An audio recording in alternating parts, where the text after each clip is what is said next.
이번 시간에는 닫힌 패스 오브젝트 안에 텍스트를 입력할 수 있는 에이리어 타입 툴에 대하여 알아보겠습니다. 이번 작업을 위해 문장 텍스트와 닫힌 패스 오브젝트를 준비합니다. 이때 문장 텍스트는 Ctrl Shift J를 눌러 좌우 맞춤으로 정렬하는 것이 좋습니다. 에이리어 타입 툴을 선택한 후 문장 전체를 선택합니다. Ctrl X를 눌러 복사합니다. 빈 텍스트 상자를 선택하고 딜리트를 눌러 삭제합니다. 하트를 클릭한 후 Ctrl V를 눌러 텍스트를 붙여 넣습니다. 에이리어 타입 툴로 닫힌 패스를 클릭하면 닫힌 패스 오브젝트는 텍스트 상자로 변환되기 때문에 패스가 원래 갖고 있던 색상은 제거됩니다. Ctrl을 누른 상태로 머리 오브젝트를 선택하고 클릭해 텍스트 상자로 변환한 후 Ctrl V를 눌러 텍스트를 붙여 넣습니다. 다시 한번 Ctrl을 누른 상태로 몸 오브젝트를 선택하고 클릭해 텍스트 상자로 변환한 후 Ctrl V를 눌러 텍스트를 붙여 넣습니다. 텍스트 상자는 기본적으로 사각형의 형태를 갖지만 에이리어 타입 툴을 사용하면 닫힌 패스로 된 어떤 형태든 텍스트 상자로 변환해 그 안에 문자를 입력할 수 있습니다. 에이리어 타입 툴에 대한 오늘 강의는 여기서 마치겠습니다.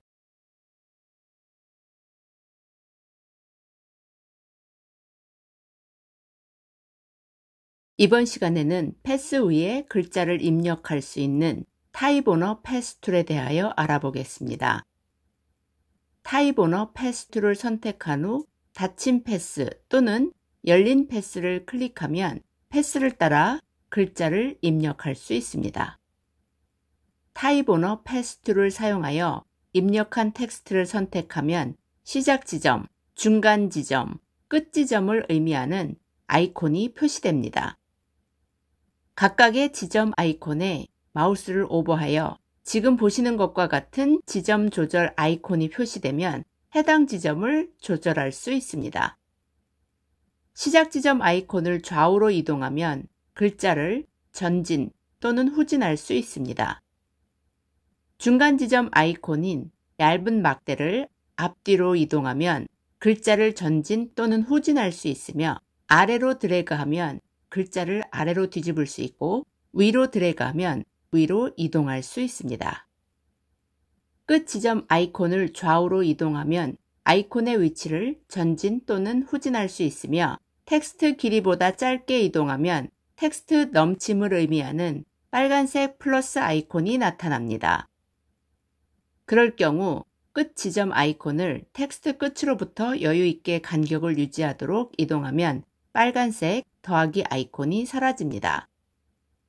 이제 예제를 가지고 타입 오너 패스 툴의 사용 방법에 대하여 알아보겠습니다. 첫 번째로 열린 물결 패스를 따라 흐르는 텍스트를 만들어 보겠습니다. 라인 세그먼트 툴을 선택한 후 Shift를 누른 상태로 수평선을 그립니다. 선이 선택된 상태에서 Effect, Distort and Transform, 지그재그 메뉴를 선택합니다. 지그재그 대화 상자에서 프리뷰를 체크하고 포인트는 스무스를 선택합니다. 옵션스에서 상대값을 의미하는 relative를 선택해 단위를 %로 변경한 후 사이즈 4%를 입력합니다. Reaches per segment 2를 입력한 후 OK를 클릭합니다. 수평선에 이펙트 효과를 적용하였기 때문에 선택된 선은 수평선 형태를 유지하고 있고 눈으로 볼 수 있는 결과는 웨이브 형태로 서로 불일치하는 것을 볼 수 있습니다. 이펙트가 살아있는 선에 타입 오너 패스 툴로 글자를 입력하면 글자는 웨이브를 따라 입력되지 않고 이펙트가 적용되기 이전의 수평선을 따라 입력됩니다. 이 문제를 해결하기 위해 웨이브 형태로 변환된 직선을 선택한 후 오브젝트, Expand Appearance 메뉴를 선택합니다. 수평선이 사라지고 웨이브 형태만 볼 수 있으며 셀렉션의 모양과 패스의 모양이 일치하는 것을 볼 수 있습니다. 타입 오너 패스 툴을 선택한 후 웨이브 선을 클릭합니다. 원하는 단어를 입력합니다. 방금 입력한 단어를 하이라이트한 후 Ctrl Shift Greater than을 눌러 텍스트 크기를 적당히 키웁니다. 컨트롤 패널에서 폰트 에리얼, 폰트 스타일 볼드를 선택합니다. 셀렉션 툴로 텍스트를 선택한 후 시작 지점 아이콘으로 마우스를 오버하여 시작 지점 조절 아이콘이 나타나면 좌우로 드래그하여 시작 위치를 변경합니다. 중간 지점 아이콘으로 마우스를 오버하여 중간 지점 조절 아이콘이 나타나면 좌우로 드래그하여 텍스트의 위치를 변경합니다.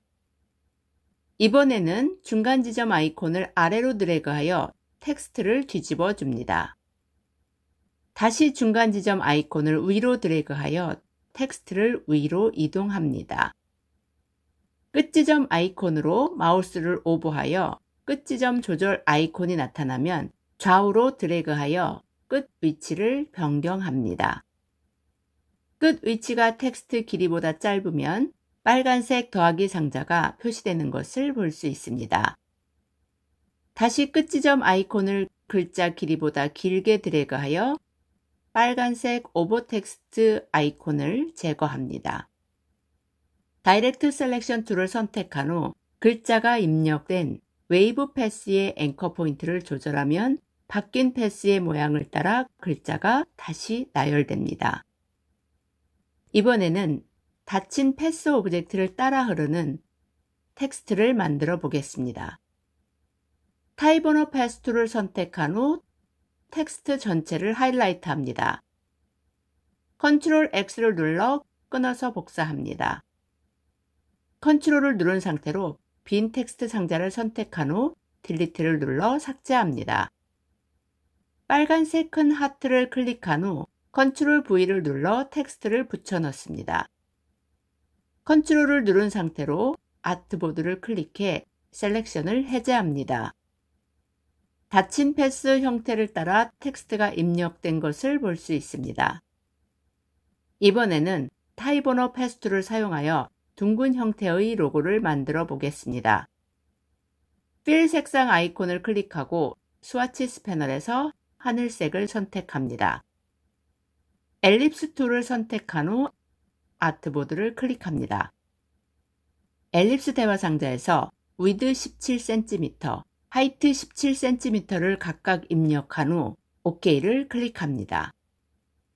방금 만든 원을 선택하고 컨트롤 패널에서 Align to Artboard를 선택한 후 Horizontal Align Center와 Vertical Align Center를 각각 클릭해 아트보드 중앙으로 정렬합니다. 원을 선택한 후 Ctrl C를 눌러 복사하고 Ctrl F를 눌러 앞으로 붙여 넣습니다. 스케일 툴을 더블 클릭합니다.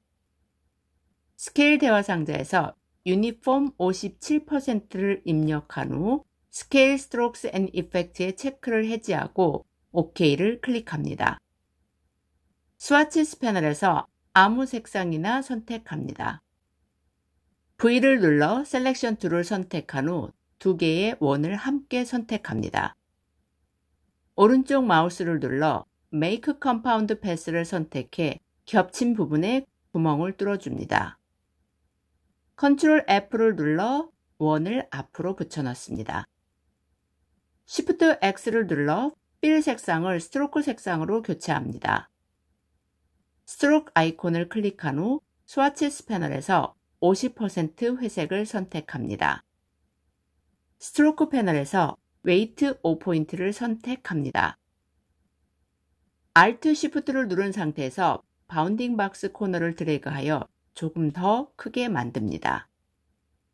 Ctrl C를 눌러 복사한 후 Ctrl F를 눌러 앞으로 붙여 넣습니다. Alt Shift를 누른 상태에서 바운딩 박스 코너를 드래그하여 작게 만듭니다.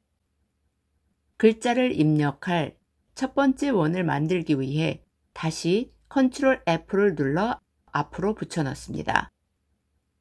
Alt Shift를 누른 상태에서 바운딩 박스 코너를 드래그하여 크기를 축소합니다. 글자를 입력할 두 번째 원을 만들기 위해 다시 Ctrl F를 눌러 앞으로 붙여넣습니다. Alt Shift를 누른 상태에서 바운딩 박스 코너를 드래그하여 크기를 축소합니다. 타입 언어 패스트를 선택한 후 마이클 바이크 샵 텍스트를 하이라이트합니다. Ctrl X를 눌러 복사합니다. Ctrl을 누른 상태로 빈 텍스트 패스를 선택하고 딜리트를 눌러 삭제합니다. 작은 원을 클릭한 후 Ctrl V를 눌러 붙여넣습니다. Ctrl R을 눌러 눈금자를 불러온 후 상단 눈금자를 아트보드로 드래그하여 안내선을 추가합니다. V를 눌러 셀렉션 툴을 선택한 후 글자 패스의 시작 지점 아이콘을 조절하여 글자의 좌우 균형을 맞춥니다.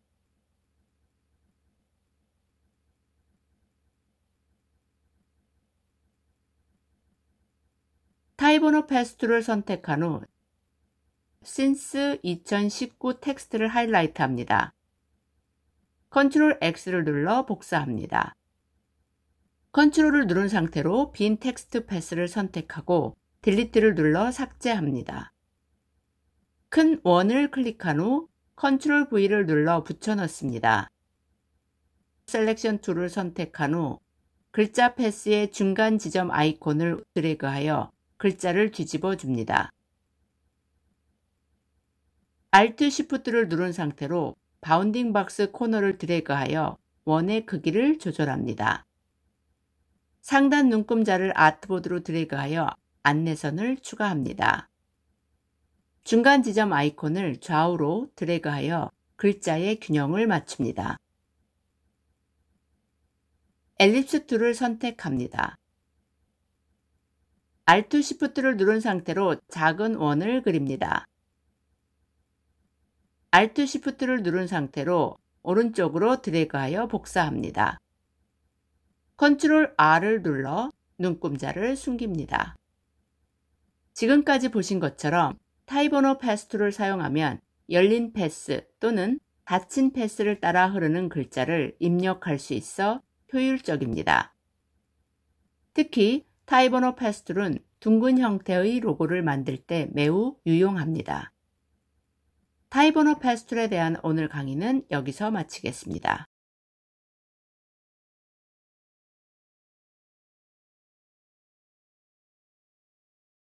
이번 시간에는 글자를 세로로 입력할 수 있는 버티컬 타입 툴과 닫힌 패스 안에 세로로 입력할 수 있는 버티컬 에리어 타입 툴에 대하여 알아보겠습니다. 툴 패널에서 타입 툴을 클릭한 후 테러프 막대를 터치하여 관련 툴을 패널로부터 분리합니다. 버티컬 타입 툴을 선택합니다. 캔디스를 하이라이트한 후 Ctrl C를 눌러 복사합니다. Ctrl을 누른 상태로 아트보드를 클릭해 셀렉션을 해제합니다. 아트보드 왼쪽에 클릭한 후 Ctrl V를 눌러 붙여넣습니다. 원래는 가로 방향이었던 글씨가 세로 방향으로 입력된 것을 볼 수 있습니다. 일반적으로 글씨를 세로로 입력하는 방식은 한국, 중국, 일본 등 아시아 국가에서 많이 사용합니다. 만약 영어를 세로 방향으로 입력해야 한다면 지금 보시는 것처럼 왼쪽 방식보다는 가로로 입력한 글자를 세로로 회전한 오른쪽 방식으로 쓰는 것이 일반적이고 바람직합니다. 버티컬 에리어 타입 툴은 에리어 타입 툴과 버티컬 타입 툴을 결합한 텍스트 입력 툴입니다.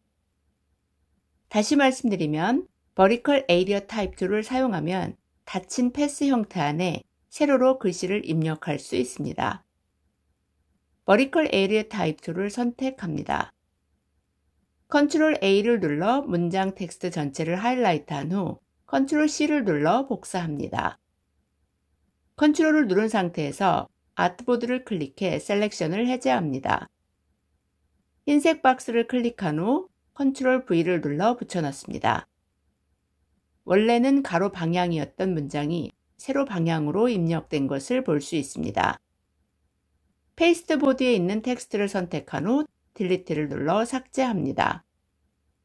오늘 강의가 여러분께서 버티컬 타입 툴과 버티컬 에이리어 타입 툴을 이해하는 데 도움이 되었기를 바라며 오늘 강의는 여기서 마치겠습니다.